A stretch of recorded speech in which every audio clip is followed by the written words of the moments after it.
War Eagle War Rapport family, I'm your host, C Dub. Tonight, the fellas revisit the 2021 recruiting class, and we look to see how they did in 2021, as well as who class will actually shine and do well in the upcoming season and beyond. Also, we look at a few coaches, according to a recent article, of coaches who are under pressure going into the 2022 season. All that and more in tonight's midweek report.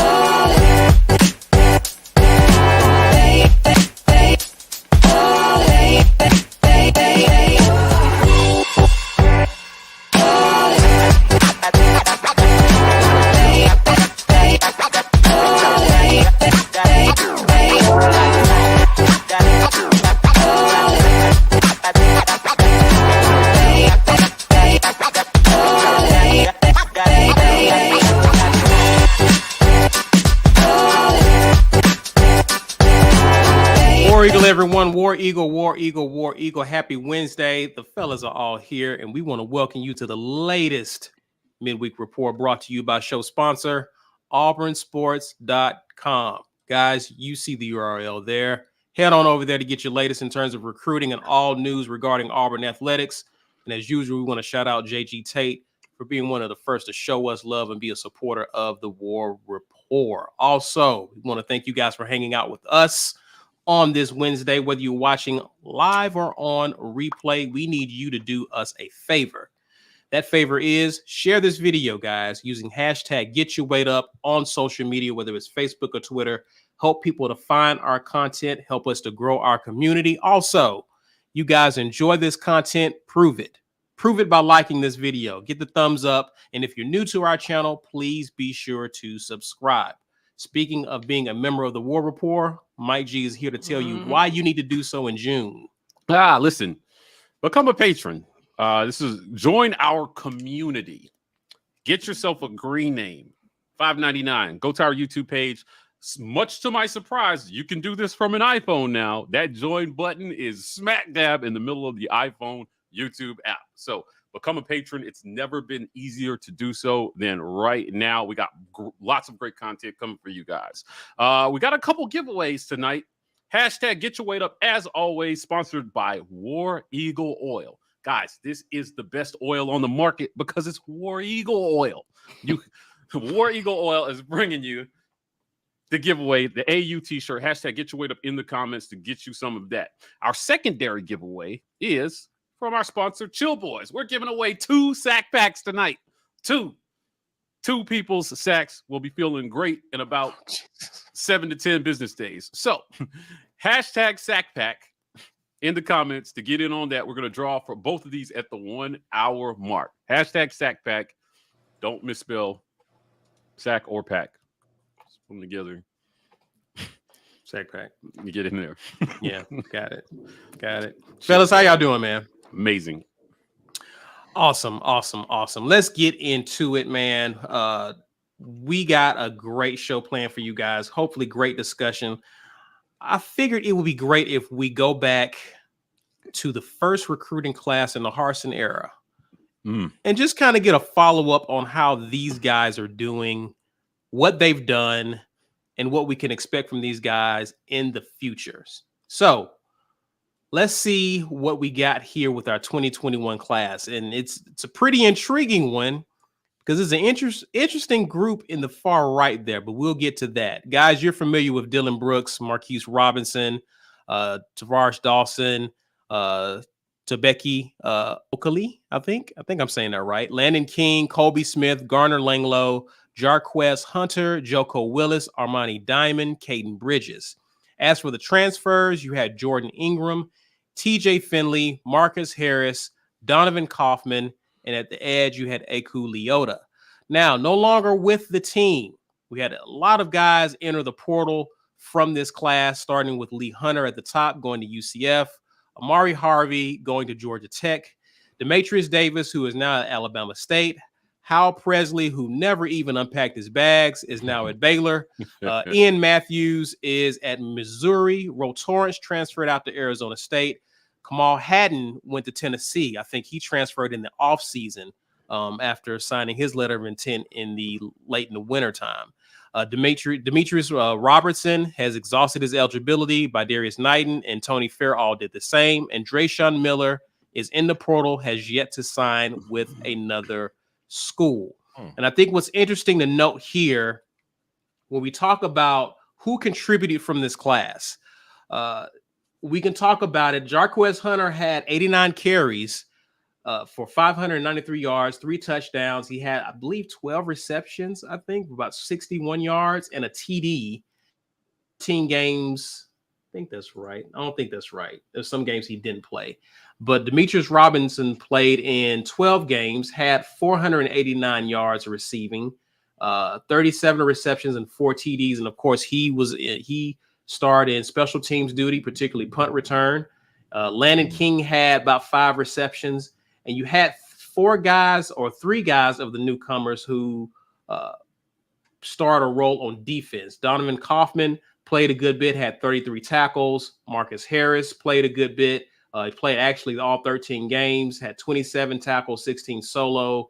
Aku Leota was a big contributor this year for this team. And of course, you had TJ Finley, who played throughout the year, but started the last 3 games of the season.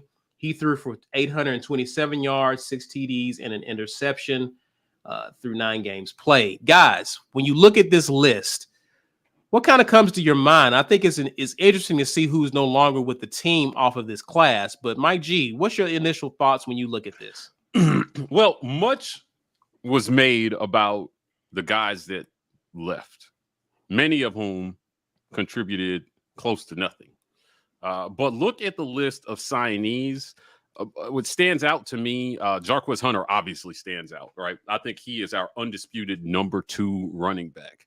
And when you're looking at the rest of this list, I'm looking at Dylan Brooks was a huge pickup that didn't pay dividends last year, but should contribute greatly this year.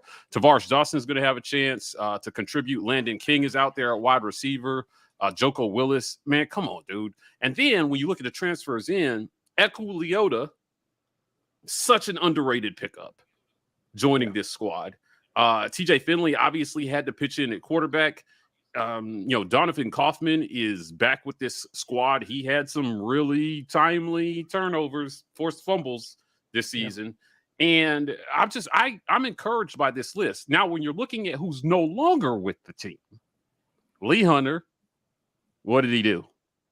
Mamari Harvey, same thing. Demetrius Davis didn't play down. Hal Presley literally got off the plane at Hartsfield International and bought a return ticket and went back. Ian Matthews, Ro Torrance had some playing time. I don't see Drayshawn Miller just never panned out. We didn't see a ton of them. I'm not discouraged by the no longer with the team list. Now, obviously not pictured here because they weren't part of the 21 class is Bo Nix, Kobe Hudson, Elijah Sean Canyon, Tashawn Manning, and Sean Shivers. Yeah. So those guys definitely contributed. However, I'm not sure their production is production that we can't replace.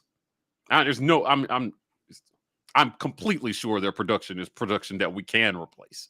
So I'm looking at this thing, and for year one, this is encouraging. I mean, look at the returning. Even if the guys didn't contribute significantly last year, they've been in this system for another year. Tavares Dawson, if he plays his cards right, could have a breakout year. Landon King has a chance to be a really special player. I wouldn't rule anything out on O-line. So Garner Langlow, strap up.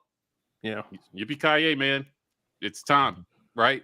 And Joko Willis, there's a lot of guys who can potentially contribute this year. So I'm encouraged by this. I think when you look at a list like that, which is why we do these graphics sometimes, you look at a list like that, and when you see it on paper, you're like, we have a chance to be all right. And you got to be really negative to look at that and think that we don't have a chance to be okay.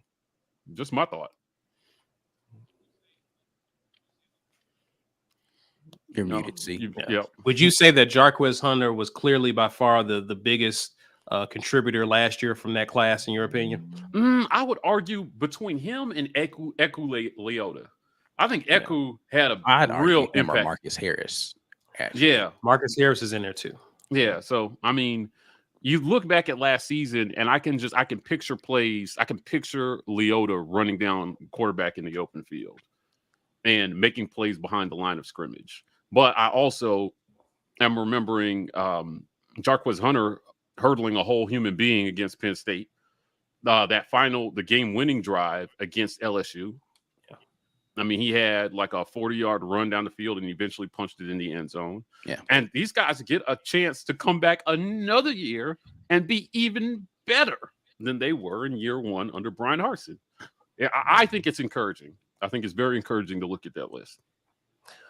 Who are you excited about if you had to pick one guy, Mike? And we'll get to B and we'll get to Ike in a minute. Can we put the list back up? Oh yeah, sure. If you had to pick one guy who's going to make the biggest impact from this group, and you've raved about several people in this signing class. You've been high on Dylan Brooks. You've been high on Jarquez Hunter. That's well documented. If you had to pick a guy who's going to make an impact in 2022 above the others, who you going with? My heart really wanted to say Tavares Dawson, but that drop during 8A really, I know it's just one drop, but it really kind of soured me a little bit. I'm going to go with Dylan Brooks. A year two, top 20 player according to ESPN in all college football. He had wildly different ratings depending on which service you were looking at, but ESPN was really high on this kid. I think he was the number 18 on ESPN. I'm looking for him to have an impact second year, and we're going to rotate a lot of guys on defense to stay fresh. Depending on how things are going on offense, it might be absolutely necessary. So I'm looking at Dylan Brooks. I think maybe a breakout season for him. I think this might be his introduction. Hello, SEC. I'm Dylan Brooks. He's going to be handing out sack packs there in the backfield. I'm telling you. It's pretty good. I like that. Yeah. Yeah. Definitely. We'll send him some chill boys. That's code for he's going to be teabagging quarterbacks. He's going to be teabagging them. Yeah. Okay. All right. B. That wasn't a cuss word, but that might be our loss of monetization for the night. No, so thank you. no. YouTube. B, when you look at that group, who stood out the most in 2021 from that signing class? From that group, I think Jarquez for sure. I mean, that's pretty easy. And it's not because Marcus Harris didn't. I think Marcus Harris was impactful. You don't play all 13 games if you're not. But Marcus Harris also, I think strength might have been an issue for him. Quickness was something he had coming in, but strength was something that he was improving on.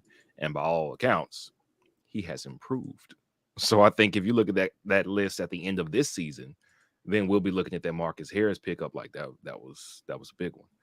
But I think Jarquez is easy because keeping in mind that the biggest plays late in the games for both Penn State and LSU, a game that we had a chance to win in Penn State, and a game that we actually won at LSU, it was not our all-world top 5 at his position projected running back Tank Bigsby. It was Jarquez Hunter, fresh on the block, could not get a running back scholarship to bigger programs, only wanting him to play linebacker. Jarquez Hunter was the one who ran us down the field. As a matter of fact, I just got done watching the LSU game highlights. I think somebody posted on Twitter sometime in the last few days. And I'm like, man, that was him. Like, I remember the bowl plays because they were the Sports Center plays. But that last drive, yeah, that was Jarquez Hunter. The real almost deal. Completely. Like, he had like a 30-yard run and then he punched it into like that. Yeah, he had 3 big runs on that drive. He had the long run to get us down inside the red zone. He had the second run to get us inside the 5, and then he had the eventual touchdown run that put us up. For all the hype and the credit that Bo deserves for, because he got the job done that game in other ways too. That drive that won it, that was Jarquez Hunter. We don't win that game without him. So I think Jarquez is our biggest. Give me the biggest. He's the easiest way to say, yeah, that was the biggest impact player last year that signed with us in 2021. But that doesn't mean that I don't know if that necessarily means he's going to be the biggest one this year, because I think year 2 returns for a lot of these guys should be phenomenal, especially the guys who got a chance to get on the field last year. I'm with Mike on Tavares Dawson. I want to say sky's the limit, but I mean, of the passes that were thrown at A-Day, that one was beautiful. Oh, it was probably the most perfectly thrown deep ball of A-Day. And the bowl game, wasn't it him that dropped that guaranteed touchdown in the bowl game? Oh no, that was he got overthrown. No, he was overthrown. Finley He was overthrown. overthrown. Again, he was wide open, right? He was wide open, and Philly overthrew him. So, Tavares getting separation does not seem to be a problem for the young man. Yeah, listen, he got speed. He got speed to burn. He got speed, but I think I'm going to go ahead and jump and say the person I expect to flash the hardest, Landon King. Landon King, man. Okay. I don't think there's all right. I like that one. Couldn't keep him off one. the field. You know, how many wide receivers broke through really into the rotation last year? There were not many guys who actually made it on the field. Elijah Kenyon couldn't get on the field. Michael Johnson Jr. got a little time, but he didn't get the shine we thought he should get. A lot of guys who were like, where are they? But you know who showed up to catch touchdown passes in big games, not our cupcake games, in big games, was Landon King. Somebody who had just gotten here. I don't know why you keep him off the field this year. I mean, we're hearing good things about him in camp. So I think he will probably show the best, especially now that we've gotten some transfers in at wide receiver. That starting lineup could look completely different than we thought it was going to look. Completely different than we thought it was going to look even 2 months ago. Kobe left. Oh, Kobe Hudson. Oh, man, he's such a natural. Shout out to Blackerby. And lo and behold, we might have, I don't want to say guaranteed slam lock better because that's yet to be determined. But I don't know, man. I'm really excited about Landon King and what the rest of the wide receivers could contribute this year. Not just from that list, but also what we got coming in. But Landon King off that list, I'm most excited about him. You excited about him for 2022, correct? Yes, this coming up season. Who, you know, some guys kind of have a way of shining later on. They may not make an instant impact. Do you see anyone from that list that may actually peak in another year from that recruiting class? I'll bring it up. Sure. If we are to listen to the reports of what we're hearing, how everybody's getting stronger, I think there's going to be value to Dylan Brooks not only sitting year 1, but playing year 2 and then leaping in year 3. His 3rd year on the Plains will be his 2nd year on the field, and I expect him to probably be unstoppable his 3rd year, his 2nd year. So 2023 season, I think that signing is going to be, it took some Happy Meal shenanigans to get him here. I don't care. Man, everybody's going everywhere because their coaches left the program, because somebody cheated. It happens all over the place, man. Look, we just got Trey Orr because Will, whatever his name is, down in LSU basketball. Will Wade. It's a loser. Yeah, I'm on tape saying it, but not gonna quit. Man, just quit, man. What are you doing? No, it's fine. You know what? Don't quit, because we'll just get a couple of your players. A couple of years, it'll be fine. So I think Dylan Brooks is going to be as good as anticipated, especially once, because right now there isn't a lot of edge snaps for him to get. Derek Hall is too experienced. Echo Leota's too experienced. Both of these guys have angles on the NFL, and I don't think Dylan Brooks is going to get the number of snaps it takes for him to get fully adjusted physically and mentally. But that next season, I think he's going to be unreal. Yeah, I've been trying to get the scoop on how he's doing in the weight room. I've really been trying to get that scoop. My efforts have not yielded any information yet, but I will find out, because remember, this kid started off his college career in the Brian Harsin School of Get Your Weight Up.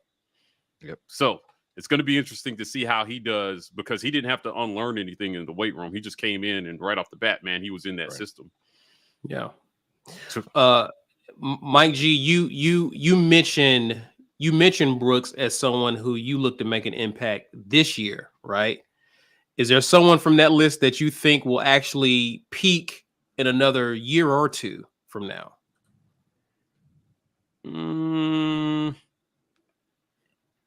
No. No. Yeah. Everybody's Very- gonna get better. And they're gonna keep getting better because damn it, that's the way we're doing it now at Auburn University. You get better or you transfer out. We're no longer accepting average. Oh, man. Nope, He not said, doing nah, Nobody's peaking next year. Nobody. it. Everybody. Not anybody. Yeah, everything's up. Everybody's trending up. You can get better the next year, Mike. Your but- stock is rising, number 2.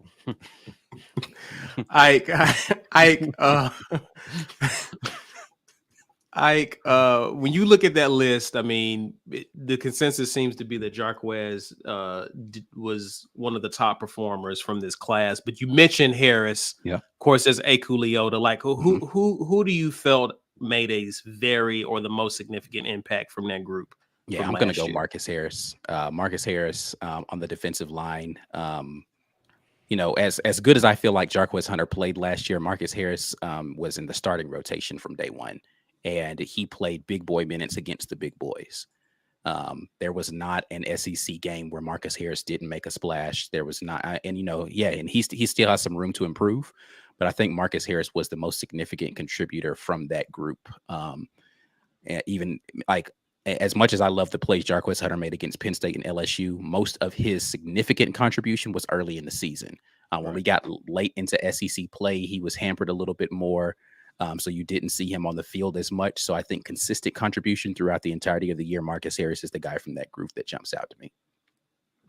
Who are you expecting? Whose name are you expecting to hear a lot more than the others in 2022?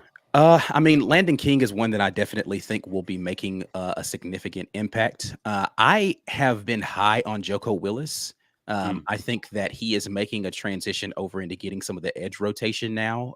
If some of the rumors that I've heard coming out of the Plains are true, then he will be an edge contributor for us next year, playing defensive end possibly, or an outside linebacker type.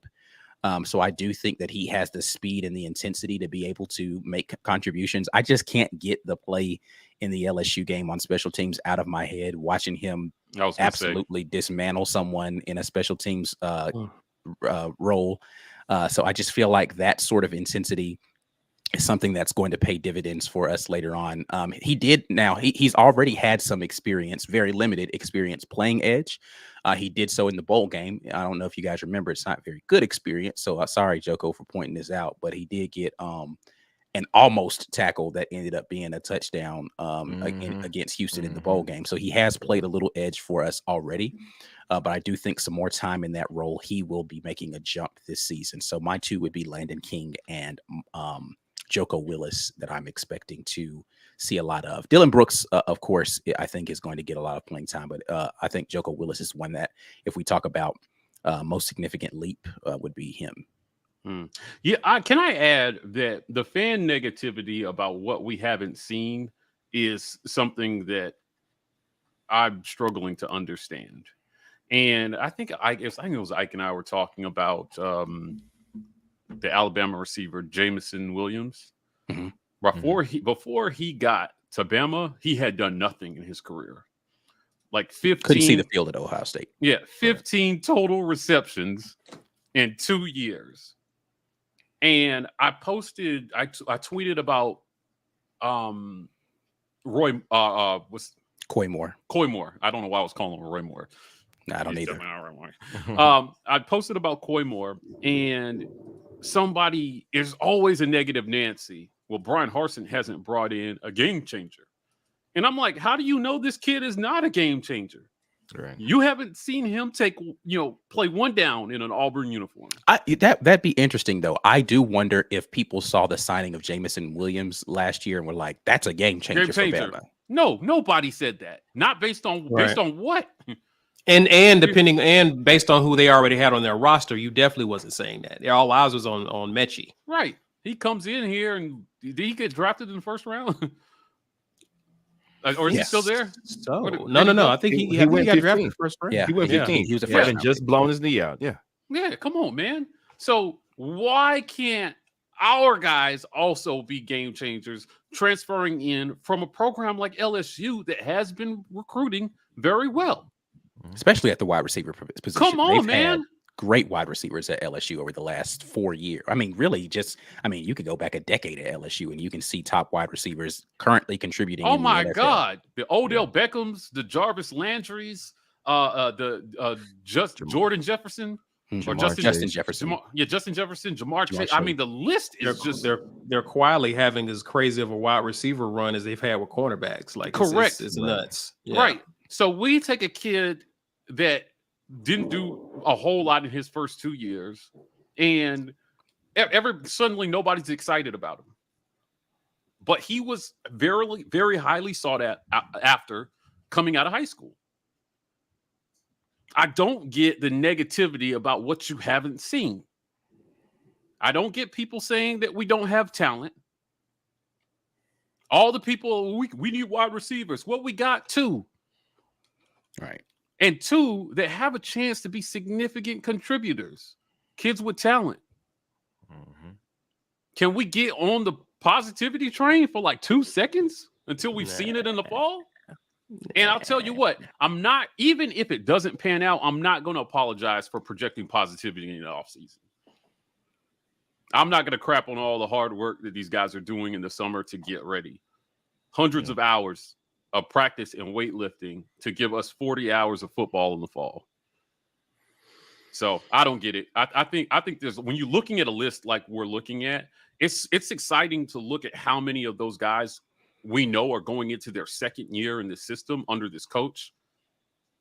So many of them will have completely transformed their physical abilities in year 2 after 2 years in the weight room with Jeff Pittman and Brian Harsin. Mm-hmm.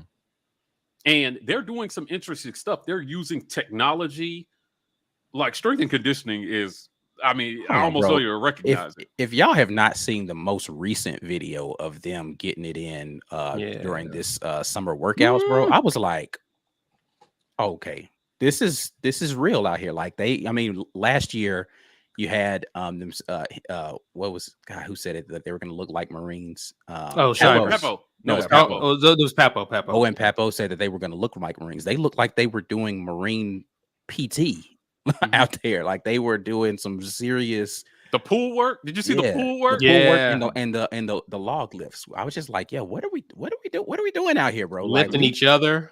They were doing the fireman's carry with each other. I was like, okay, y'all get it in right now for real. It was a good mix of traditional weightlifting and functional movement training, with things like log lifts and stuff that help you work as a unit.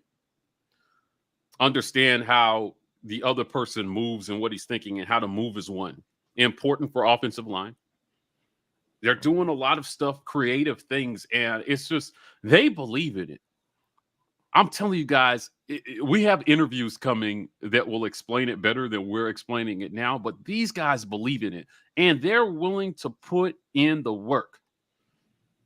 So it could look drastically different, and if we get some improvements at key positions, at quarterback and wide receiver primarily, if we get better at those 2 positions, this season looks a lot different, I think.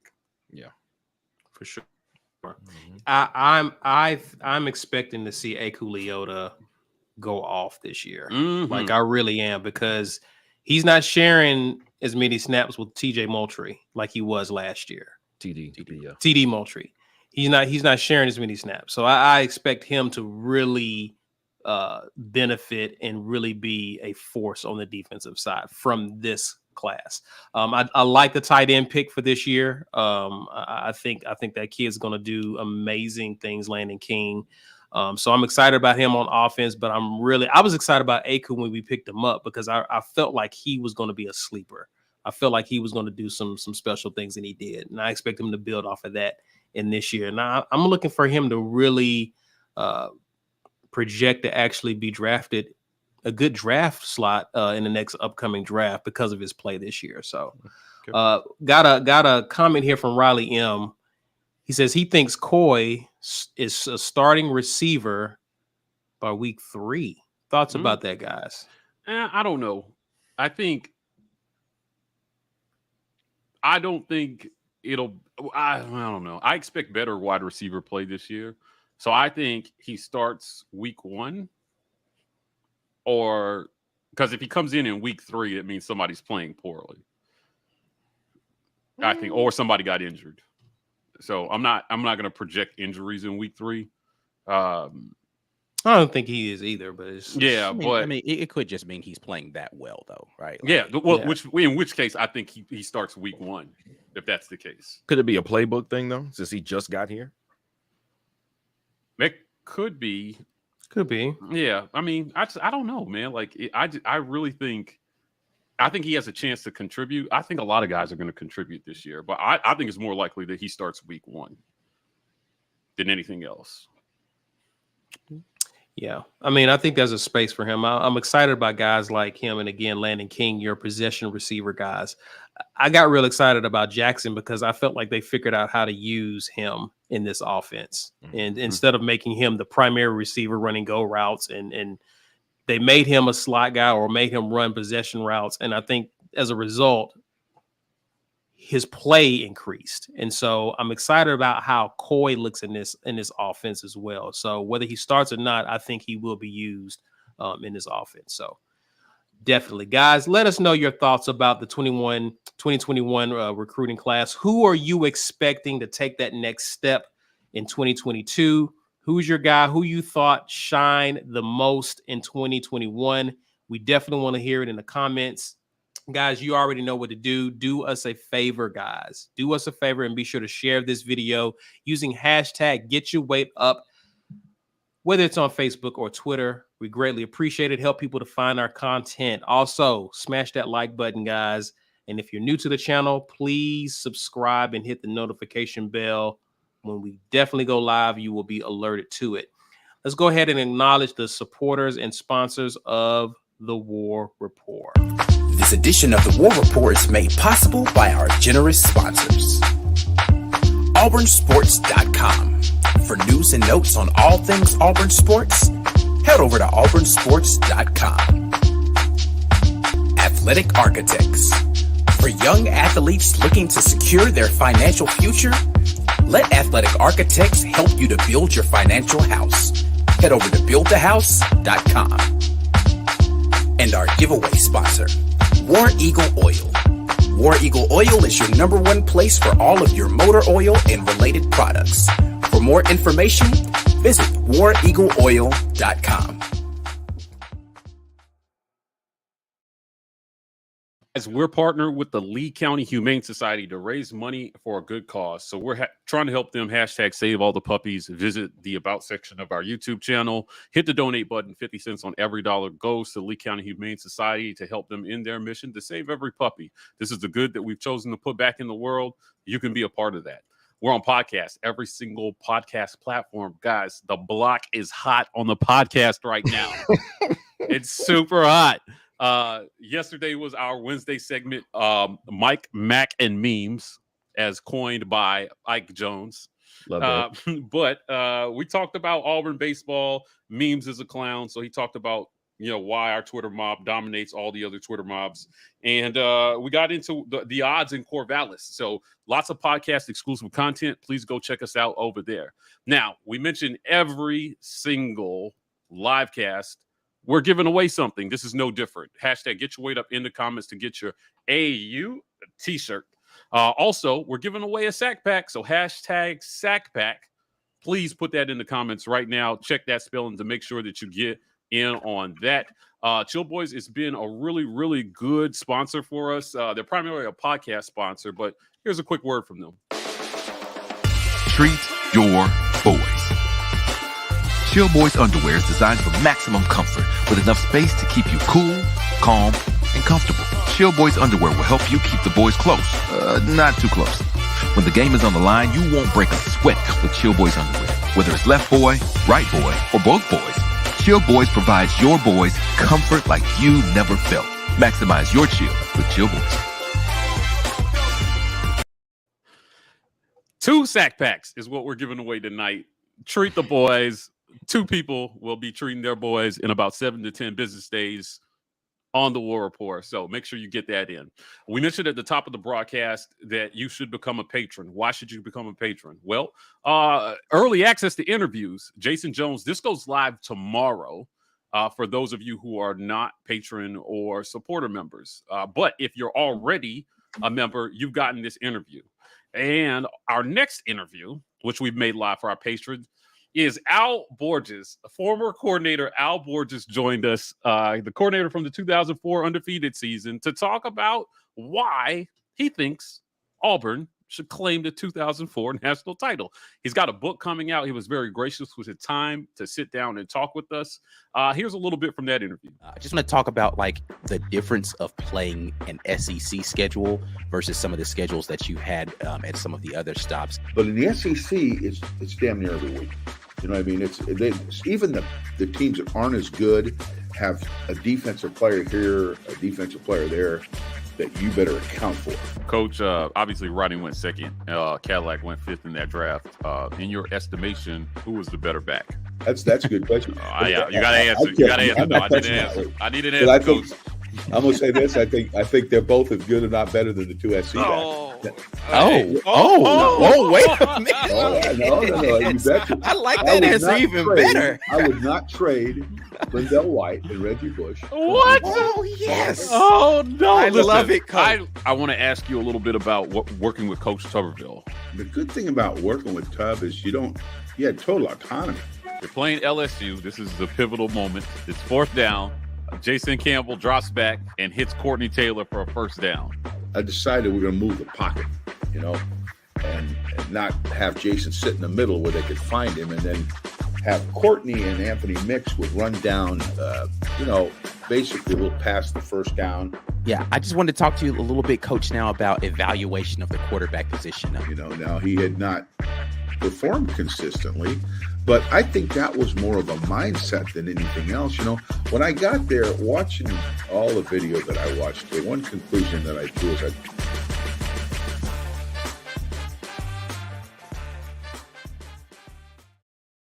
fantastic conversation with Coach Al Borges. So we appreciate him. If you are a patron member, you've already got access to that. So become a patron so you guys can watch these interviews before everybody else. I like how someone called him Gorgeous Borges in the comment section.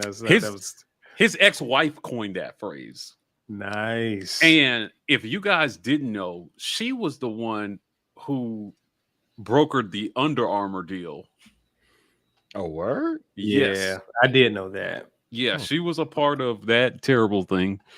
And probably why it's his ex-wife now. You make terrible deals. I mean, it seemed cool at the time when they were worth something. Yeah, right. Anything anything better than Russell, right? We at the time we thought it was a good decision, but it didn't age well. Nope. Speaking of our sponsor, Chill Boys, Adit says ordered some Chill Boys socks today because their socks are like what, Mike? Skin on your feet. They're there, but you don't think about them. See, totally makes sense now. Took you 3 days. Completely makes sense now. Isaac. Oh man, that's hilarious. That's hilarious. Took you 3 days to come up with that. Yeah, perfect analogy. Perfect analogy. Absolutely nothing wrong with that. Well, guys, listen. Let's get into the second topic in discussion. Friend of the show, he hasn't been on in a while. I think we gotta figure out how to get him on, Mike G. Josh Pate.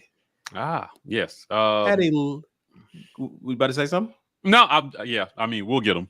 Okay. He's coming back. Josh Pate recently released a list of coaches who he thinks will be coaching under pressure in 2022. In case you guys have not seen it, we put together a lovely graphic and a description of who those coaches are. Drum roll. Yeah. Nice drum. That was an amazing drum there. Okay. Jeff Collins of Georgia Tech. And what's interesting about him is he only has 9 total wins in 3 seasons at Georgia Tech. So of course he's coaching under pressure. Dino Babers, a lot of you guys may have seen him from Syracuse, and what stands out about him is a few years ago he amassed a very impressive upset because he defeated Clemson at the time, if you guys recall. And I think he even after that season, because they were not really good that year, but I think the following year, I think they may have won almost 10 games. But after that year, they have gone on a 3-year slide in which he's won the past 3 seasons, 10 total games. So he is definitely coaching under pressure. And I believe that AD has made it clear that Syracuse needs to win a bowl. So after going 5-7, 1-10, and 5-7 in the past 10 years, they need to be bowl eligible. Not too much pressure, right? Mm-hmm. There's Scott Frost, of course, at Nebraska. Ooh. I think that goes without saying there. He has not done much of anything since being at Nebraska. Apparently, they did well this offseason with the portal. He's amassed some talent, but he has to win and win now. Now, here's an interesting name here, and this is your boy, B, Jimbo Fisher. Now, he is not necessarily under the hot seat, per se. But what was mentioned here is with the recent success that they've been having, the #1 recruiting class, the pressure is for him to take A&M get them over the hump and take that next step. In 2020, they were right outside the college football playoff. I think they went 8-4 this year. He's looking for them to actually.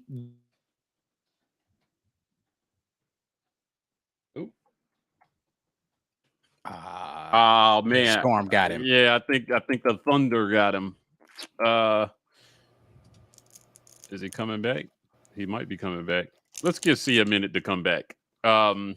Looking at this list, I think we can just get into the list. I'm not sure. The two that we highlighted here, I'm not sure that either name belongs on the list. Yeah, the only reason I even highlighted both of those names is because they were SEC coaches. Exactly. Yeah. And ironically, both SEC coaches I don't feel actually belong on this list. I don't know that there's a way that you are an SEC coach and you're not coaching under pressure unless you are coaching at Vanderbilt. Literally every SEC coach's name could be on here that is not Nick Saban, Kirby Smart, and Clark Lee. Right. Every one of them is coaching under pressure just because you're in the SEC. I do understand the scrutiny that you get as a Brian Harsin at Auburn and a Jimbo Fisher because of his recent success with his recruiting classes. But I think it's a lot to put them just because, I mean, look, there's only 6 names on this list. Mm-hmm. Of those 6, Jimbo and Brian Harsin are in very different spaces as far as what it is. Yeah, I'll say this. Brian Harsin is definitely under pressure, but he shouldn't be. He shouldn't be. After 1 year where you had to rebuild a team, a culture, a roster, a coaching staff, he shouldn't be. There should not be. This is not, if he duplicates those results in year 2, certainly I think his name belongs squarely on here. Right. But he shouldn't be on this list.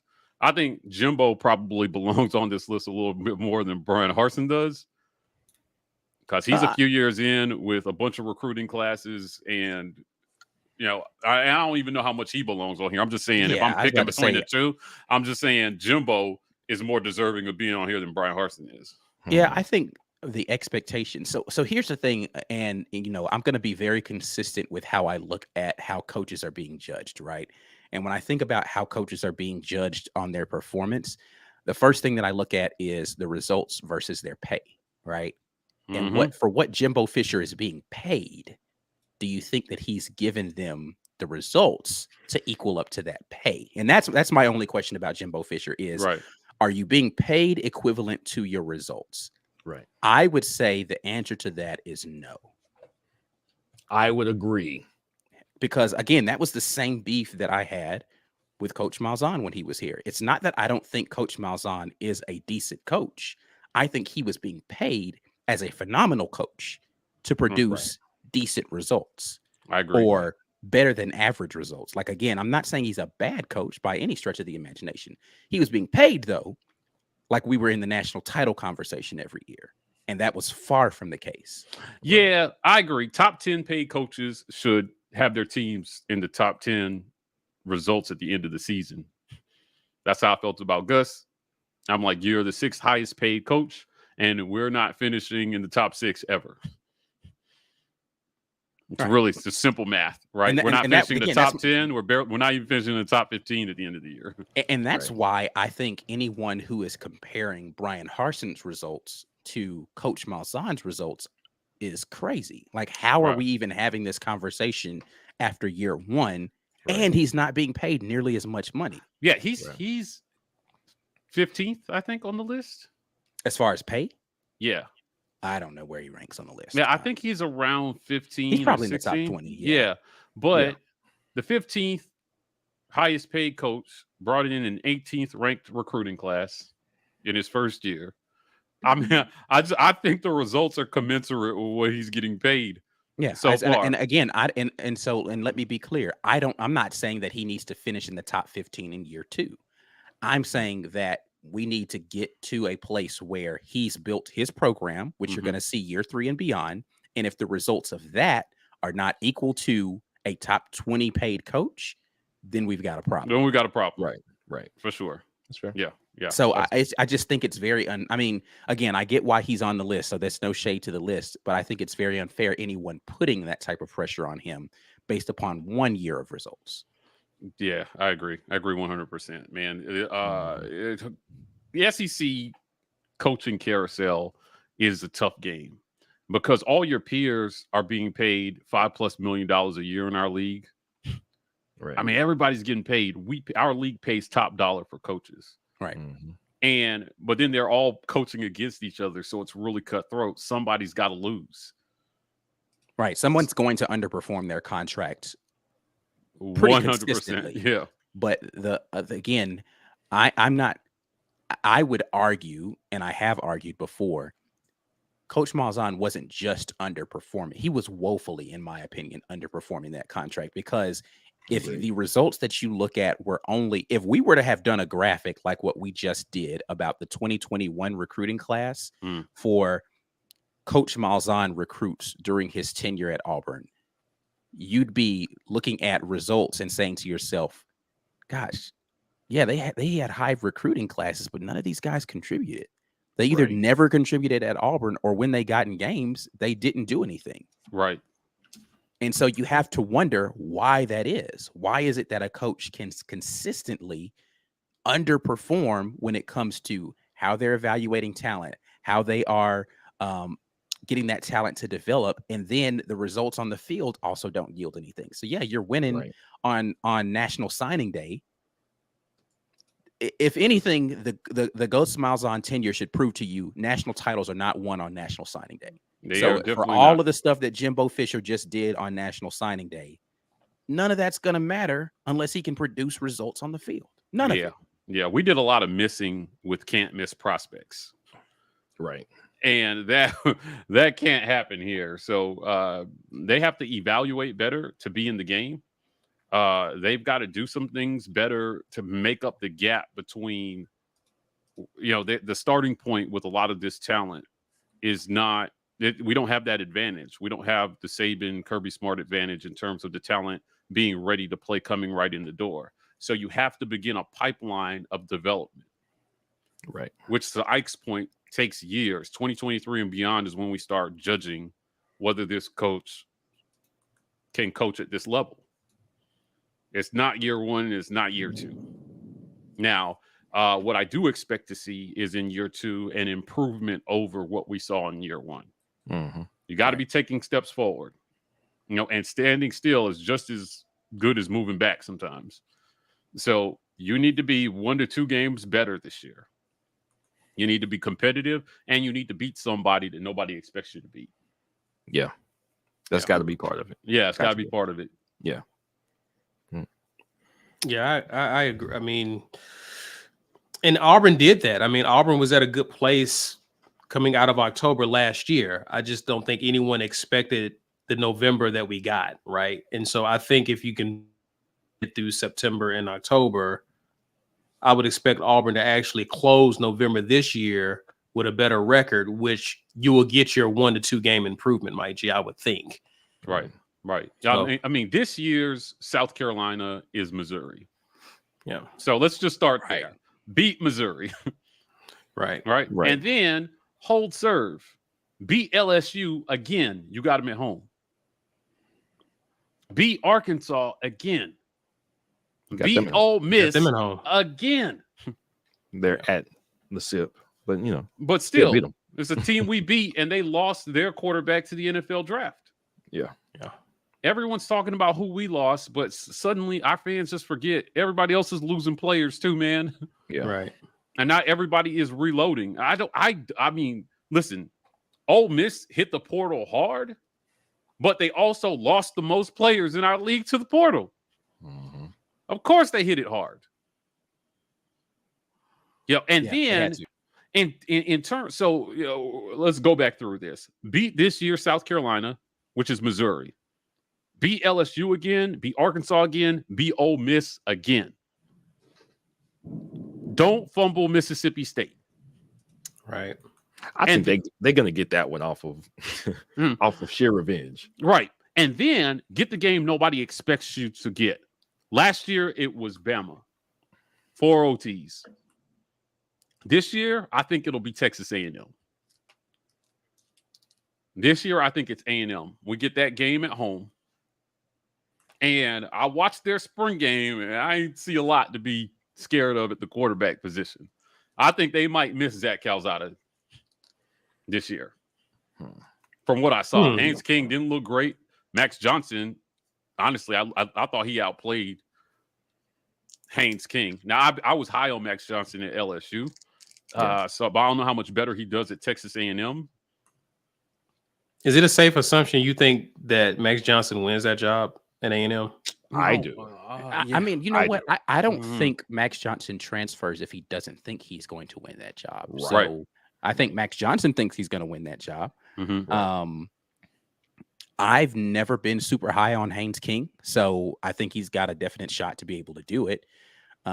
So we'll see what comes down to it. But I do think if I were a betting man, and I'm not, I would bet that by the time we see them, Max Johnson will be the starting quarterback.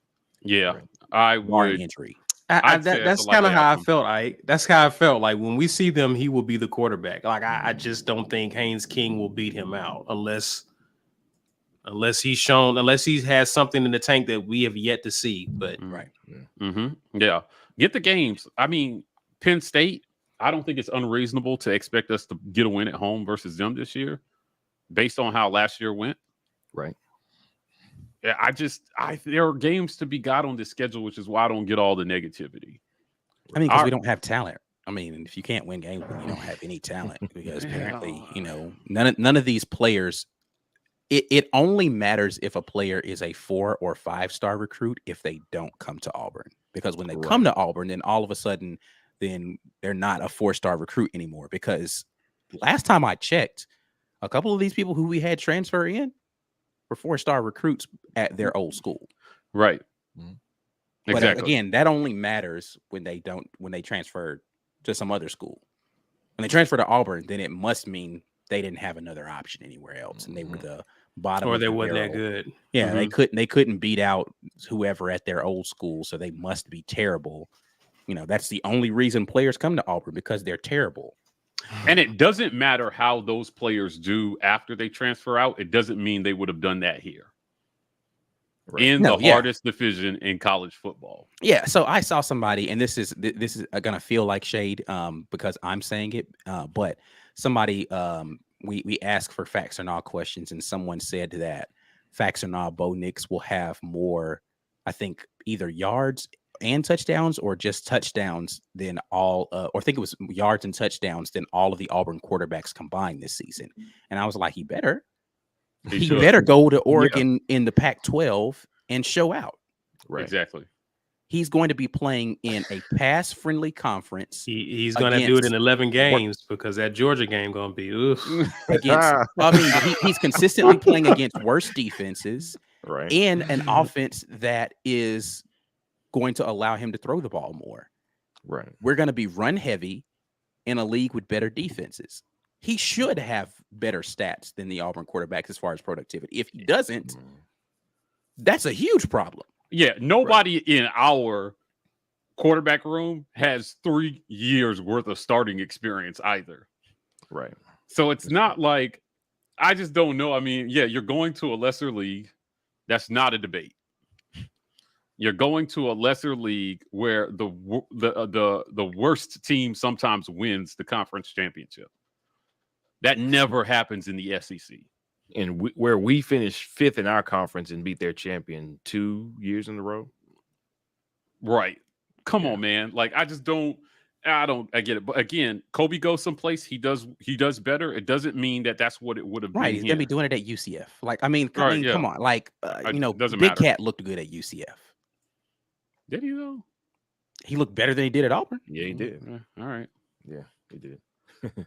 Yeah. So I just think, we've got a really good chance with the guys that we have in our room. I'm with Ike on this one. It doesn't matter how any of these kids did that left. It just doesn't. And sometimes the change of scenery is what you need to get your ducks in a row. We see it happen. We see it happen around college football all the time. Some of these kids need to leave to grow. Right. But yeah, Malik Willis is a perfect example of that. Mm-hmm. He needed a fresh start somewhere else to get grow. his head on straight, and he did what he was supposed to do when he went to that new spot. But again, Malik Willis was at Liberty playing nobodies. He better have looked better than he ever would have at Auburn. He better have. Better. Yeah. If he didn't look better, then there's a problem there. Like, Dede better go to Alabama State and flex on some. I look like an all-star. He better ball. There's literally no reason why Demetrius Davis, and that does not mean people should come then and say, "Oh man, he should have stayed here. He was going to be amazing." He's supposed to show out in that conference, and that again, that's no slight to Demetrius Davis. I think that he would have done well in the SEC program as well. But if I feel like he'd be a good SEC quarterback, then yeah, he's going to look great in the SWAC. Right. It's going to look amazing in the SWAC. There's no reason why he shouldn't. Yeah, I agree. I just think you're looking at that list, and I'm looking at Brian Harsin sitting on a list of under pressure next year, and I'm just thinking he shouldn't be, though. It shouldn't. We should have more patience than that. As much as people hated our 6-7 season, based on how other coaches who their first year in our league over the last 5 years, the season could have gone a lot worse. And it did for a lot of those other coaches. Yeah. 5 wins or less for a lot of them. Mm-hmm. Yeah.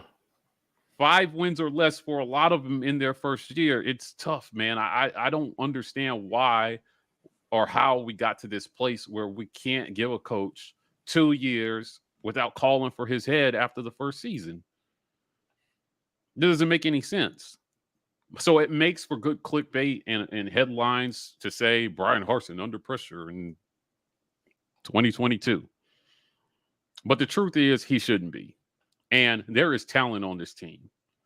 We have upgraded our wide receiver room. Yeah. From a mental standpoint, from a physical standpoint, from a speed standpoint, we have upgraded our wide receiver room. I don't care if you haven't seen them perform yet. I'm telling you, man, we upgraded. Yeah. We upgraded our quarterback room. Again, for the people in the back, we upgraded our quarterback room. Yeah. We did. We got a quarterback in his second year here at Auburn under this coaching staff that understands the system. We brought in a guy who won real-life games in our league last year. And when you see, chat, if you guys have not seen the clips of Zach Calzada doing throwing drills in the indoor facility with his QB coach, mesmerizing watching him throw the ball. We have options. I believe in this quarterback room. Robbie Ashford is an insane athlete. Right. And he can throw. We were in such a bad place at quarterback last year that when our starter got hurt, he played hurt until he couldn't play anymore. And then we put the next guy in. And the Iron Bowl, that's exactly where we were at. Going to Grant Lloyd was not an option, or D. Davis. So we just left TJ Finley out there on one leg. Yeah. We're not going to be in that position this year, I'm telling you. Yeah, far from it. You won't see Harsin leave a guy out there like he did last year because he feels like he has no option. Right. You get hurt, you're coming out, and it's next man up. So we upgraded our quarterback room. And I don't care what you say about we don't need backyard Bo. We never needed him. What we needed was consistent Bo. Ike calls him Arkansas Bo. Yeah. Now we got that guy the whole year. He's probably still playing football here. Mm-hmm. If we got them the whole year, he probably goes to the NFL draft. Correct. Yeah. And actually gets drafted. Mm-hmm. But Yeah. we after 3 years, we still got Georgia State Bo and Texas A&M Bo. Mm-hmm. And you fumbling against air and some of the things that happen in those games, you're not pinning that on the offensive line or the receivers. Those games were on him. Or let me say that differently. His performance was on him. And this year, I think we upgraded markedly. I really do believe that. So there is reason for optimism.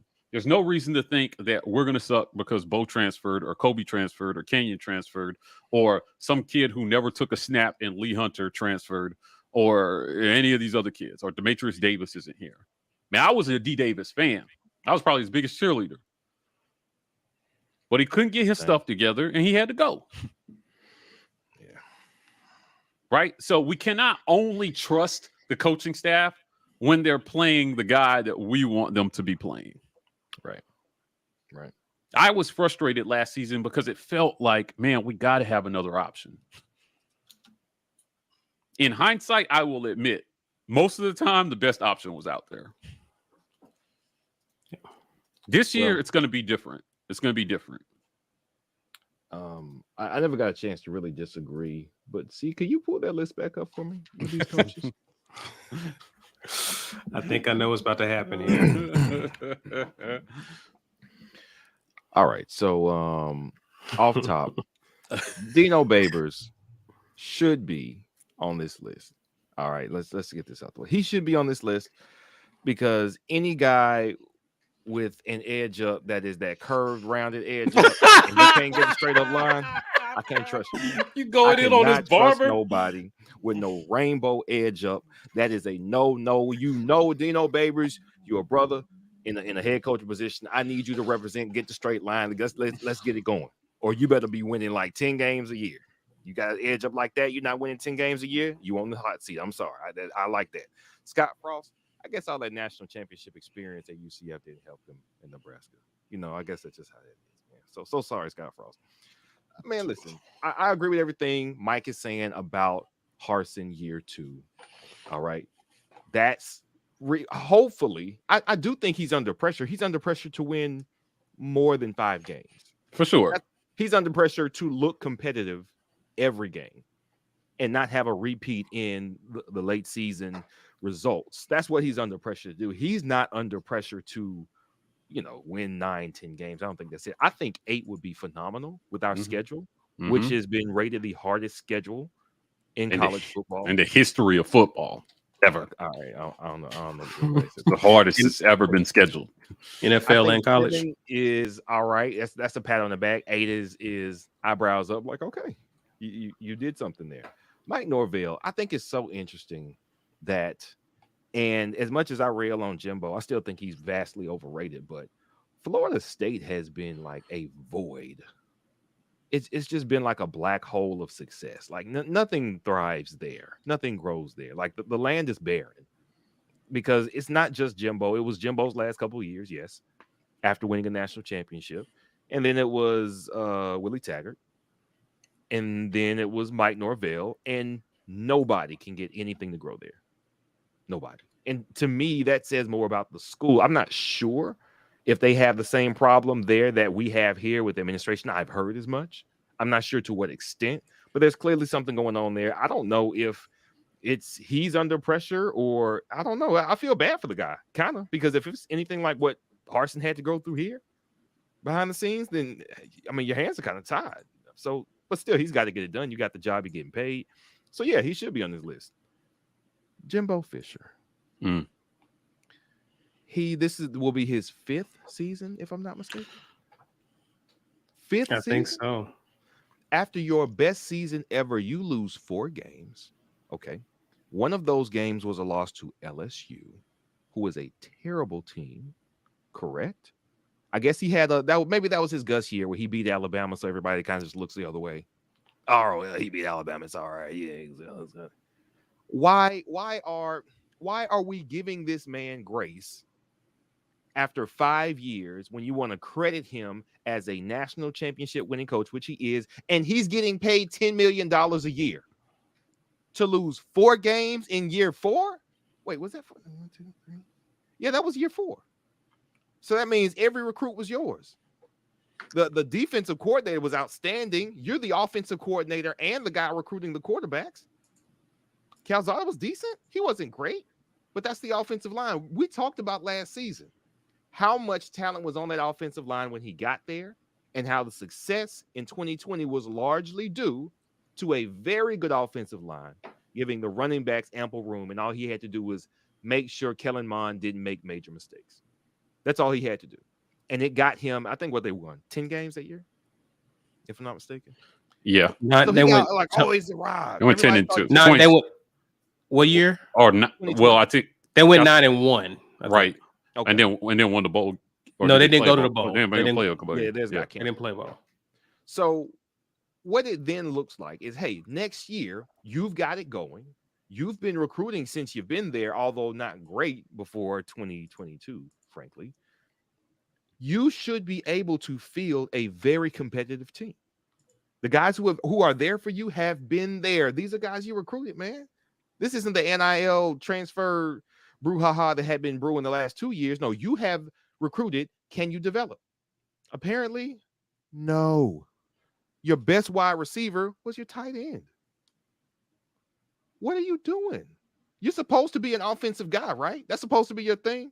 Your quarterback play, Haynes King, again, to Ike's point, did look right. He got hurt. I'm talking about the snaps he got. He played, I think, 2 games before he got hurt. 1.5. Yeah, 1.5 games. And then, I mean, I saw him in mop-up duty. I saw him in the spring game, and I just was like, okay. I mean, I just wasn't like, you know what, man? I'll give you a comparison. Even though he's no longer there, I saw that kid Nussmeier at LSU come into a game, and I was like, right, immediately. He could. I saw Tua come in. I saw Bryce Young come in mop-up duty, and I was like, dog, they ain't finna do nothing but reload at quarterback, dog. This ain't fair. Right. I never saw that when I saw Haynes King come in mop-up duty. I wasn't like, Texas A&M got them some. No. Right. No, Right. I never thought that one single time. And to be fair, when Calzada played his first game, I was just like, I didn't think anything of it either. I'm not super impressed by Zach Calzada as the backup quarterback at Texas A&M. I don't think Zach Calzada was very impressed by Zach Calzada. No, for sure. That first I'm game. saying, like, Yeah. he'll be honest and say Right. that he has some things that he needs to improve on. But my point is that I didn't see that in Haynes King at all. And maybe he's going to surprise me this year. I just don't know that he has the snaps to make any significant improvements. That's true. Calzada does. Right. That's true. But Right. but my point being with Jimbo is that 4 years is plenty. We're sitting here. We know that there is a contingent of Auburn fan who is ready to kick Brian Harsin out of the facility before he even got there. And after the first year, even more ready to do so. Projecting his downfall, calling out who the next coach was going to be when salacious rumors came out. People have been ready to move on from Brian Harsin for a long time. Yet, here we are with Jimbo Fisher, who is going into his 5th year, And as far as wins, he's produced a couple of notable wins. He's also had a couple of really bad losses with what should be the better teams. I mean, What was their bad loss last year? What was their LSU. terrible loss? LSU was a LSU terrible was loss. that was a bad loss. Considering what that team was, the coach had already resigned. What you got people out there playing for. I would agree. I would agree. That's not a good. But Arkansas wasn't a great loss last year either. To be honest, in retrospect, we thought Arkansas was going to be something, and they were okay. They were okay. But are you telling me that Texas A&M is not a more talented team than what Arkansas was last year? Yeah, at the time that they played them, though, you're still kind of breaking in a new quarterback. And then with the other things, replacing your whole O-line. I don't agree. I don't agree with the point that they fielded a competitive team last year. They competed in every game. Despite their. I think you lose a game by more than 10 points. LSU though. Are you paying $10 million a year for a 4-loss season? Yeah, but I mean, is that acceptable for a $10 million a year head coach? Some of the stuff that happens matters. Some of the stuff that happens matters. Like again, you got caught in an unlucky cycle where you replace your whole O-line and your starting quarterback that you pick gets hurt one game into the season, and they still went out there and competed in every game. 2 of the losses they lost by 10 points, and the other they lost by 4 points and 3 points. I don't know. I'm just not hanging about. Now, I think that there's more pressure on him to improve this year because now you don't have a brand new O-line. You don't. You have a quarterback that has been albeit he got hurt. You brought in another kid that played a lot of games in our league last year, Max Johnson. So this year, I would be more judgmental of Jimbo Fisher than I was last year. Last year, I don't know. I'm not looking at that 8-4. I would have taken that season if we had it. But I would not have taken it. No, I would not have taken an 8-4 season. Neither did they. Neither did they, though. Neither did they. They replaced the quarterback. They replaced their whole O-line. What continuity?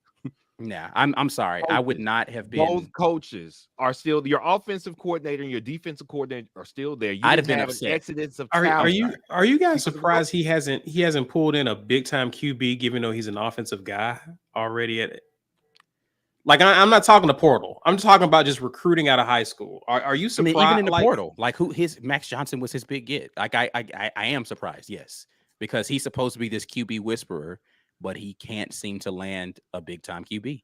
That is. I'm like, to me, I'm puzzled about that. Like I'm scratching my head about that. Yeah, I mean, I think of all the positions in football, QB is definitely the hardest to project.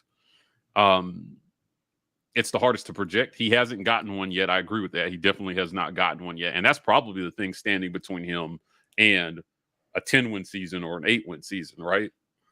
Is a QB is a can't miss QB. He has a can't miss QB last year.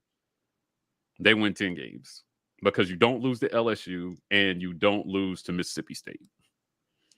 I mean, I'm not disagreeing with any of that, but that's his responsibility, right? To get the can't miss QB. What are we paying again? $10 million. We're not talking about, he did fine historically for Texas A&M. Yeah, but those other coaches weren't making $10 million a year. You're in rarefied air with Nick Saban, and I don't know what Kirby's making. I don't know if he's making 10. He's got to get one soon. He's got it. He definitely has to get one soon. I think if not this year, I don't know, man. It's tough. Like he's got to get the SEC West soon. He's got to get the SEC West soon. I agree. I mean, we're going to make sure he doesn't do it. True. Yeah. And we're going to do it with your quarterback that you let walk out the door. I would love for him. My girl now, punk. I would love. And she looked better. And she looks better. We took your girl and we went to your favorite spot where you proposed. You're done. Raided your house. Listen, let's get to this giveaway, guys. I think it's time for left boy, right boy, both boys to chill. Yeah. Sack pack time. Sack pack time. Time to do the sack pack thing. So hashtag sack pack in the comments. Give me a second here to pull this up. What happened to the sack packs?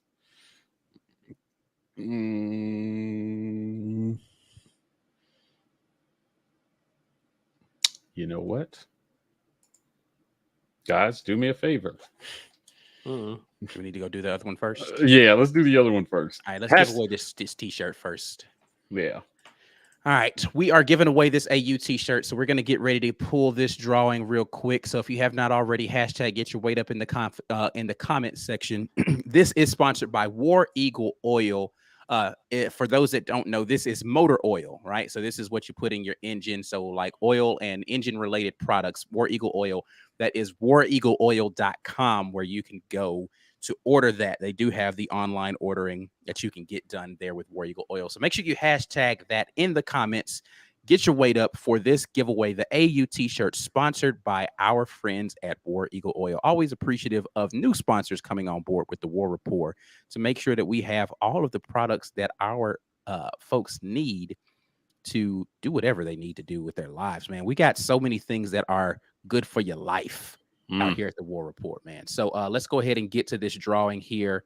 Hashtag get your weight up in the comments. We will go ahead and draw. We've got 57 entries. Who is going to be the winner today for the lovely AU T-shirt? Again, you have to be present to win. If you leave, then I'm just going to spin it again. Car Dog, I have seen him doing a lot of commenting today, so I know he's here. Hashtag get your weight up. Car Dog, we need to know where you are in order to be able to do this giveaway proper like. To follow up, Thomas Jones, we appreciate the super sticker, and you had a question for us following up on what you said. B, he says, I think Jimbo is under more pressure than any coach in the SEC. Do you agree with that, B? You know, you're muted, by the way. I can't hear you. Sorry, I muted my mic. The class he just got has something to do with that, because now Nick Saban has drawn attention repeatedly. Yeah, it's very true. As Jimbo has paid for his class, and I think that probably does ratchet. Kind of a chess move in a way. Yeah, for sure. It turned the spotlight on him. You know what? Right. That would be the ultimate chess move for Nick Saban to be upset that he lost to Jimbo the previous year and then try to do something to ratchet up the pressure on him in the next season just to like get him up out of there. He's like, oh, you beat me. I got to figure out a reason to get people to dislike you. Especially because if you're Saban, there's no pressure on you to do anything. You've won 1 million championships, right? Like there's no real pressure on him. They're gonna smelt a golden idol until his image after he's done. like Alabama. So that would be a very savvy move to do that to Jimbo. Now Jimbo's all up in the tizzy. Right. Recruits might be like, look, he's acting like a little punk, man. I'm going to Alabama. No, they want to get paid good. They ain't going nowhere. So I don't know. I agree that might be a chess move. Definitely might be. Car Dog is here. So man, listen, I wouldn't actually put it past him. He cried every time that we beat him and he got rules changed. That's what he does. Yeah. So Car Dog is here, man. We appreciate you being here with us today. As always, you need to make sure that you send us over your address. And I can't find my graphic in here. I thought I had it. It ain't here, Birdie. Yeah, it is. So this is sponsored by War Eagle Oil. So business at thewarrapport.com. So once again, War Eagle Oil, #1 place for all your motor oil products and related products. Register as a preferred customer to receive reduced pricing up to 25% on every order, free shipping on orders over $100, and more exclusive offers. Visit www.wareagleoil.com to get that popping for yourself. But business at the War Rapport, we need your address and your T-shirt size, please. And your real name actually would be appreciated as well, unless you want to put Car Dog on the oil or order, which, hey, that's up to you. All right, we got one more. Hashtag Sack Pack. My apologies. The Chrome tab I had open crashed, so I had to redo this. So if you put Sack Pack in at the beginning, the filter didn't catch it. So get in there. I'll give you guys a few more seconds to get in there before we roll this. We have 2 Sack Packs to give away. So we've got 2 of them to give away. I've got 25 entries. Chill Boys is very generous.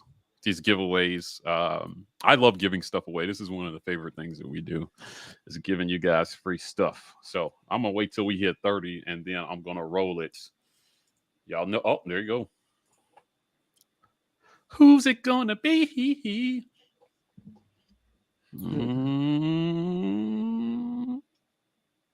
Philip Coleman. Philip Hey, Coleman. Philip Philip Coleman. always doing duty. He's been commenting all day, so I'm assuming that he is definitely here. So, Sack Pack goes to you, sir. We need you to hit us up as well with your information so that we can get that out there in the mail to you. We need sizes and address. Sizes and address. So hit us up, Business at the War Rapport. We got one more. We're going to roll it one more time. We're going to roll it one more time. Hashtag Sack Pack if you want to get in there. We got 37 people. Can I get 3 more people on the Sack Pack train? 3, 2, 1. Rolling it. Who's joining Philip? Eli. Oh, Eli. Our guy Eli is getting the Sack Pack. Eli, I know Eli's here. Eli's always here.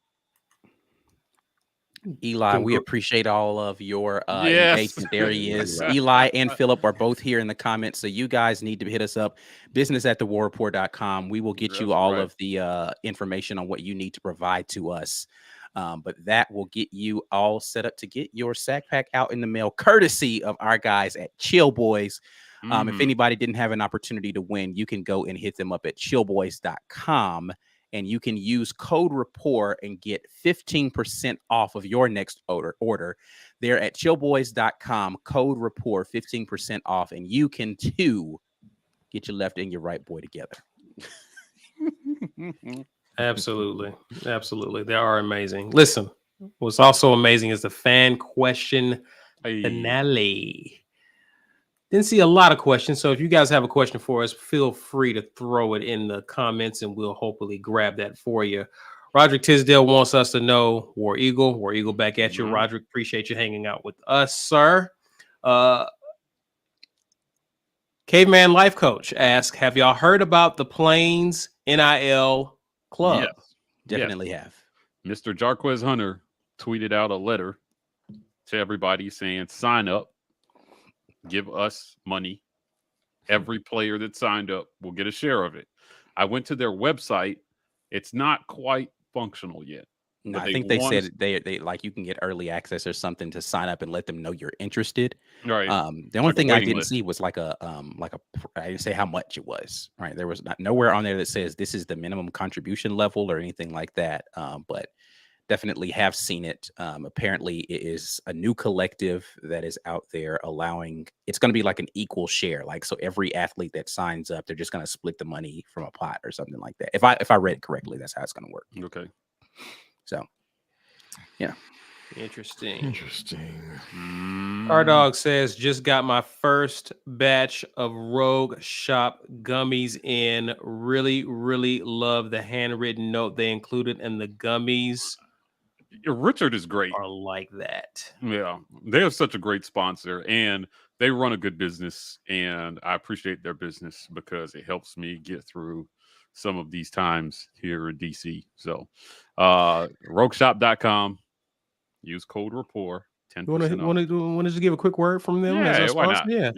This episode of the War Rapport is brought to you in part by Rogue Shop. Looking to reduce stress or improve your quality of sleep? Rogue Shop has you covered with a wide range of premium products, including gummies, bath salts, and oils. Go to rogueshop.com and use code rapport when you check out. That way, they know we sent you. All right? All right. Indeed. Corey Dub says, who we got tonight? This is addressed to Mike and B Will only. I got the Celtics tonight, man.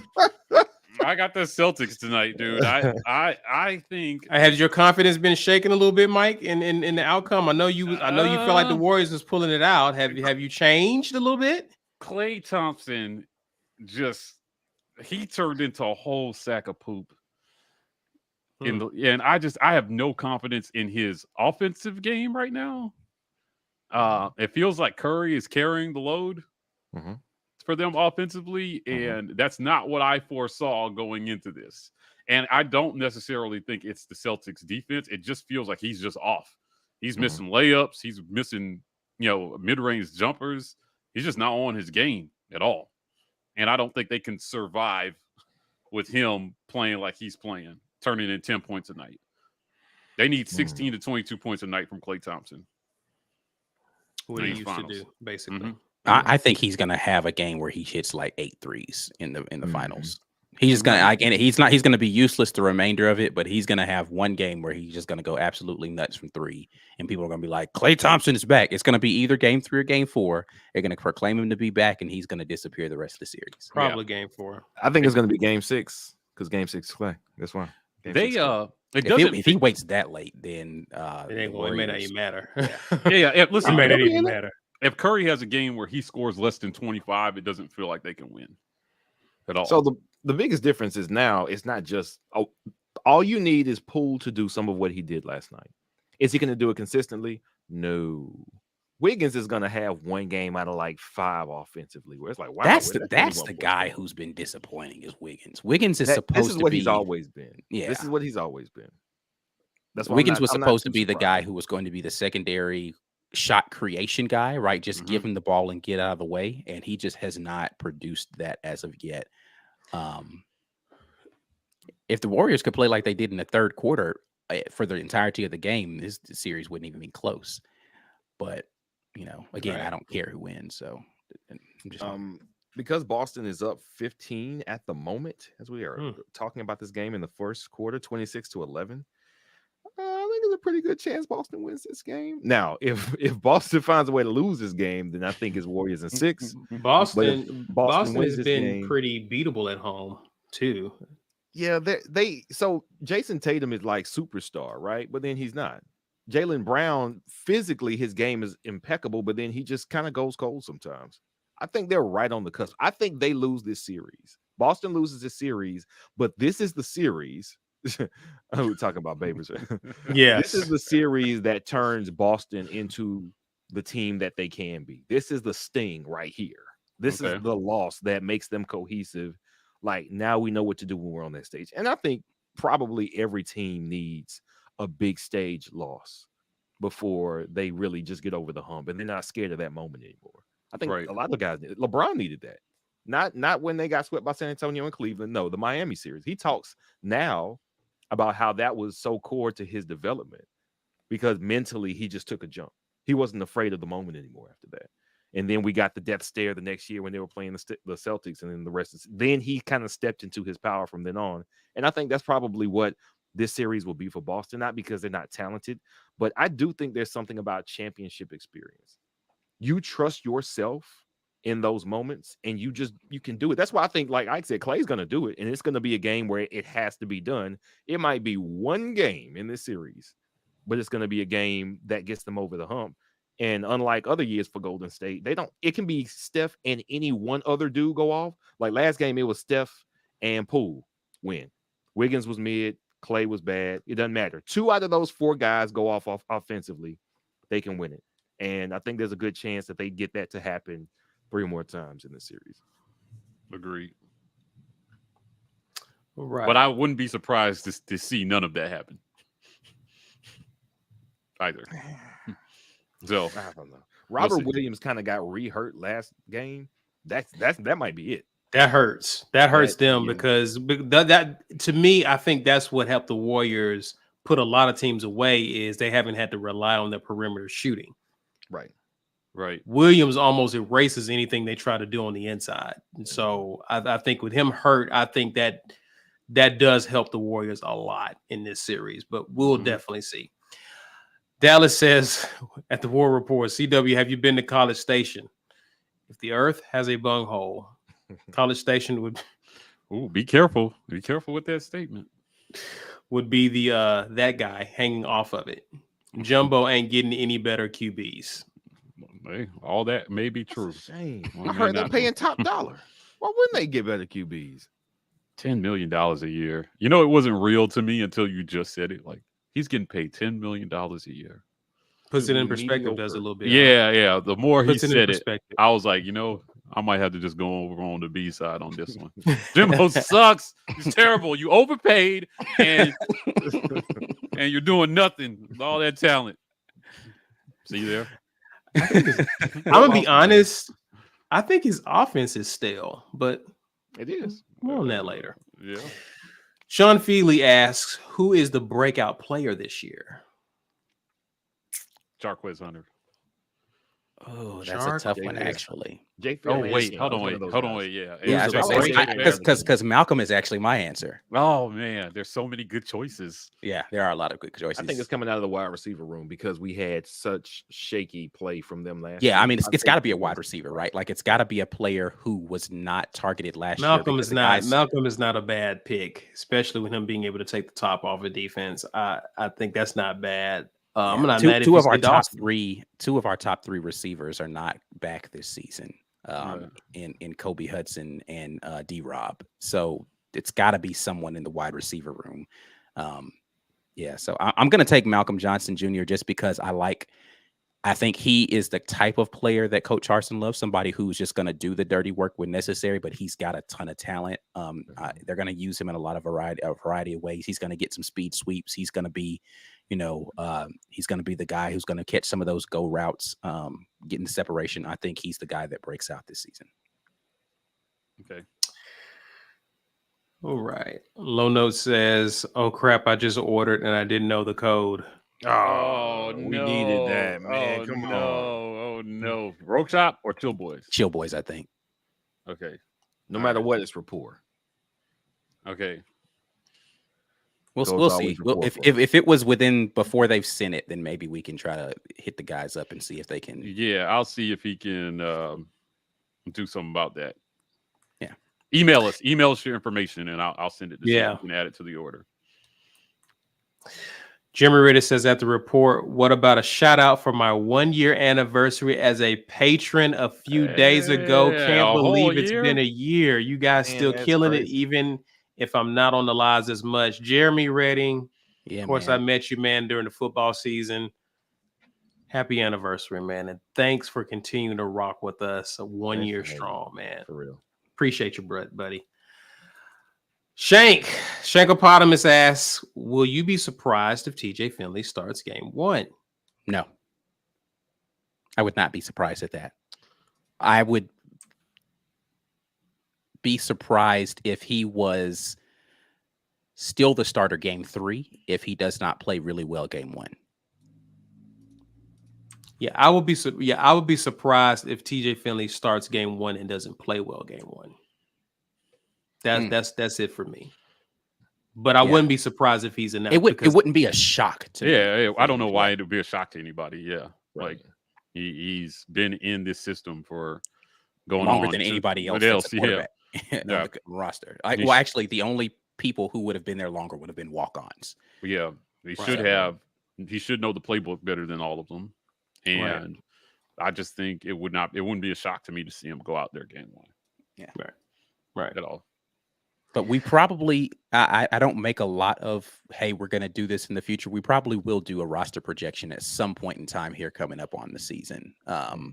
So more to come. Okay. Mm-hmm. Sean Feely says, "Besides AU, what team will be the surprise of the season in the SEC?" I'm going to go Tennessee, even though I don't like them. I was gonna go Tennessee too. Yeah, go Hendon Tennessee, Hooker, too. man. I'm on the I'm Hendon gonna go Hooker Tennessee, too. train. I really like that kid. I like what I saw when they played Bama. His deep ball looks good. He looks poised. I think under Heupel, he could have a breakout year in the SEC this year. So I just think in the East Division, the wins are there for them to get. yep, 100%. I like that. I like that. I think the other team that may surprise some people, I don't know that they're going to have a great season, but I do think another team that's going to surprise some people is going to be Florida. That's where I was going. I was going Florida. I think Florida might have a surprising season based upon how poorly they played last year. I don't know what kind of, if Anthony Richardson can stay healthy, he's a dynamic enough athlete that gives them some ways to be able to maybe just manufacture some yardage and points in games when they probably shouldn't. And Florida's always going to get talent. Right. I just don't know enough about how Napier likes to coach quarterbacks to know how he intends to use Richardson, because I just don't believe in Richardson as a thrower yet. Right. Agreed. A quick segue, low note. Send us your name and email. They'll get that code on there for you. See, that's customer service there. Chill boys. So they get you. But unless you put low note on your order, we're not going to know which order to adjust. So definitely send us that information for sure. Low note. Do you think the first two games we play multiple QB? 100%. Well, yeah. We probably will see all three of them in the first two games. Ooh, all in three? some capacity. Yes. I think that there's going to be packages in which you will see Robbie get out there on the field in the first three games. I think in the first two games, excuse me. And I do think that both Calzada and Finley will get snaps in both of those games. If not both. I think it's a 2 QB game. I think we see Robbie Ashford no matter what, unless disaster happens and those two games are competitive. No, I think. But even then, the reason why I lose, think we're going to see yeah. all three is because we should get blowouts in both of those games. So again, because I do expect to see Robbie no matter what in a package situation, I do think we see all three quarterbacks play in those games. Oh, man, that's tough. Yeah, No, I hear you. I can see a scenario where we only see two, though, because is there a positive scenario where you only see two? Two games? Because it feels to me right now that Robbie Ashford is poised to be the number 2 quarterback. That's just my gut is telling me. Robbie Ashford is going to be the number 2. So like if they bring him in, I think if he's going to be your number 2, you get him as much work as possible. And but I could see Ike's version of it as well too. Like, I mean, if you're just using him situationally and he's not really your number 2, if you have a 2A and 2B. Yeah, I guess here's my thing. To me, it depends on how convincingly whoever wins the QB1 spot. If it's close at all, you're going to see all three for sure. Okay. Yeah. If it's close at all, you'll see all three for sure. I think I'll go out on a limb and say if TJ starts game 1, you definitely see all three. Okay. I agree with that. Why do you say that though? Because I think that if in less time Zach Calzada wins, then that spells TJ's not going to. He's QB3. That's in fair. that scenario. Okay, that's fair. I just think that if TJ wins, again, he either has to convincingly win that spot, or they're still evaluating Zach Calzada, and he is like, okay, well, we might work him in to see, where he is in live game duty, but TJ's ready today. Yeah, right? I agree with that. Yeah, if Calzada wins the job from game 1, then it feels like they would have decided to move on from TJ Finley. Correct. That's my point. If Calzada is day 1, then I think that would put TJ closer to a third string quarterback in that rotation, because I think that no matter what, Robbie Ashford will get snaps at quarterback, whether that is specialty packages or as just a strictly number 2 QB. Yeah. To be clear, this is not a prediction on what will happen. Yeah, I don't know. Yeah, I mean, again, we haven't seen Yeah. anybody do anything in fall camp, so I don't, I'm far from making a call on who I think is going to be the day 1 starter. Jerry Rating asks, Ike, does that mean 3 QBs that throw passes, or are you saying Ashford wins the running QB role? I think Robbie's he still gonna throws the passes. Yeah. I mean, even if it's a specialty package, I think they throw off of that package as well, right? Yeah. Like, I don't think it's just going to be him coming in and taking, wow. Or you giving an option play. Because that's danger, right? Correct. Is that you don't know whether he's going to run or throw. Right. So because it's going to be an RPO, there's going to be a pass option in there. And I think from talking to Robbie, he's not just hell bent on getting in there and running. Right. He's gonna if the option to throw the ball exists there and it's open, he's gonna let it rip. He's not gonna just sit there and run because he's not going to be afraid to throw the ball. So that's an issue you have with some quarterbacks who come in who are quote unquote running quarterbacks, which Robbie Ashford is very adamant on. He does not want to be known as a running quarterback. Right. But a quarterback with mobility, you'll see those guys come in games and they won't throw the ball. I mean, we saw that over and over again what's the kid? I can never remember his name whenever I want to call it. the Gus kid that went to Kentucky and then to UCLA. I was trying to think of his name too. Joey Gatewood. Joey Gatewood. Gatewood. So Gatewood just wouldn't throw the ball. Like, and I'm pretty sure it was a call scenario, but like even in those scenarios, he wouldn't even give the ball. Like he was like, "No, I'm getting in the game, running it." Like Joey Gatewood was hell bent on it's going to be a QB keep. I don't think Robbie Ashford is that kind of guy. He is I'm going to run the offense. If there's a throw there, I'm going to make the throw. Correct. So yes, I do think it's a possibility we see throws from 3 different quarterbacks in the first 2 games of the season. Robbie Ashford is a quarterback. Yeah. He's a quarterback. And being a quarterback means making plays with your arm and not just your legs. So I fully expect him to throw. And what an advantage he's going to have with people expecting him to run, and then you're dropping back and putting dimes on the money. The field should open up with him in the game. Yeah, it's going to be a very different offense with Robbie sure. Ashford at the helm versus Zach Calzada or TJ Finley. It's a very different proposition.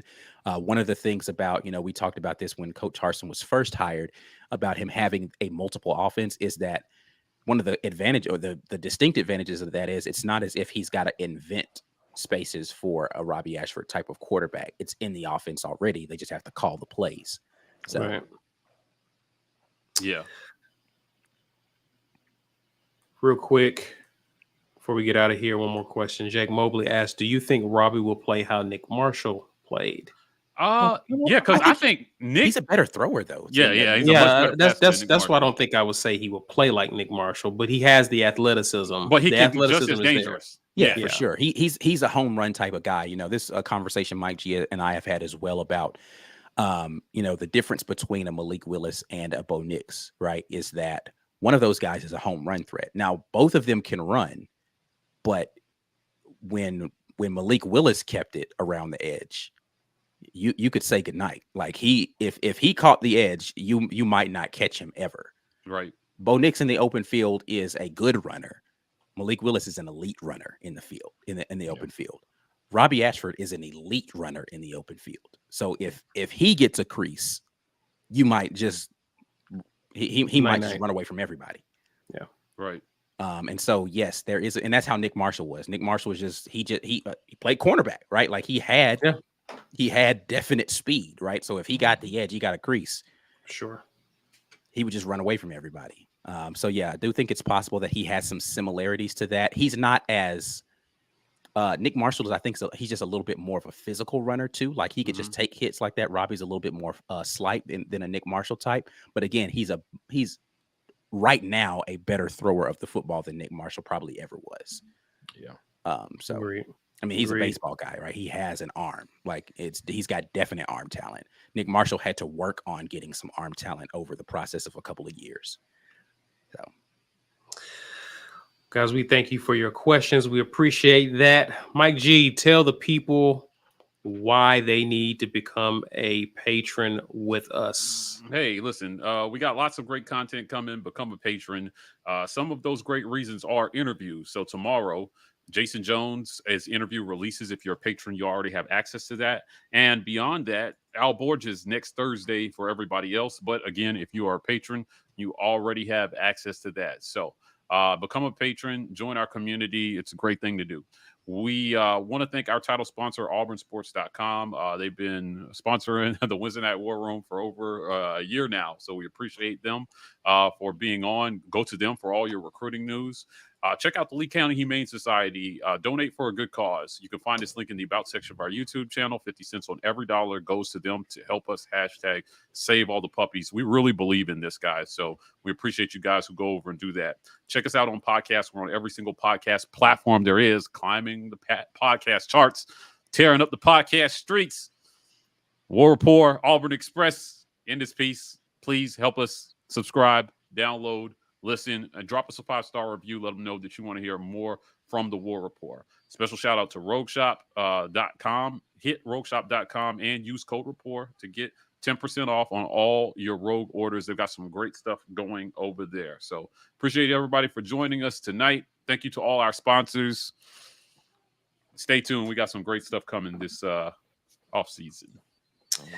Guys, you know what to do before you get out of here. Please be sure to share this video on social media. You see the hashtag, you already know what it is. Please use that. Also, like this video before you get out of here. Please, sure, if you're new to the channel, hit subscribe and hit that notification bell so you'll be alerted when we go live.